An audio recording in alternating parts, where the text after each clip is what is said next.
A State House watch. South Carolina Senate's passed a bill banning gender-affirming care for trans youth. Our Elise Devlin spoke with those on both sides. If the bill were to be signed into law, it would prevent transgender minors in South Carolina from receiving gender transition health care, including any form of puberty blocking or hormone therapy. The president of PFLAG Greenville, a group advocating for the LGBTQ+ community, was in Columbia this week.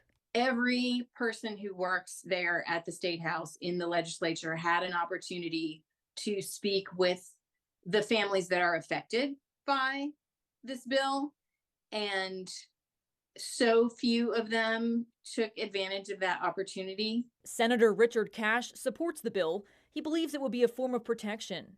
We are witnessing an epidemic that there's simply not high quality research to show what many people claim, which is that puberty blockers are simply a pause button. Ward says the type of medical care the bill would ban only comes into play after a team of family members, therapists, doctors, and the child have agreed it's what's best. She also says the part of the bill which requires schools to inform parents is something she considers to be forced outing, and children should only talk about this when ready. The fact that if a person is transgender, comes out as transgender as a child, and then it does not have access to puberty blockers and goes through the puberty of the gender which they don't identify with, those changes are irreversible. Young people are making life-changing decisions with no scientific basis that these hormonal treatments are fully reversible, and young people are simply incapable of understanding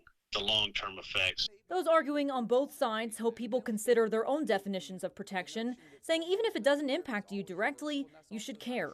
Numerous studies that have shown that if young people do not go down the path of puberty blockers and hormones, that approximately 85% will desist from their transgender identity by the time they reach young adulthood. It really alarms me that the legislators think that they should be able to take these kinds of decisions out of the hands of families and medical professionals. Elise Devlin, 7 News. So that Senate-passed legislation goes back to the House. They can either adopt that Senate version or they'll try to reach a compromise between the House and Senate versions in a conference committee.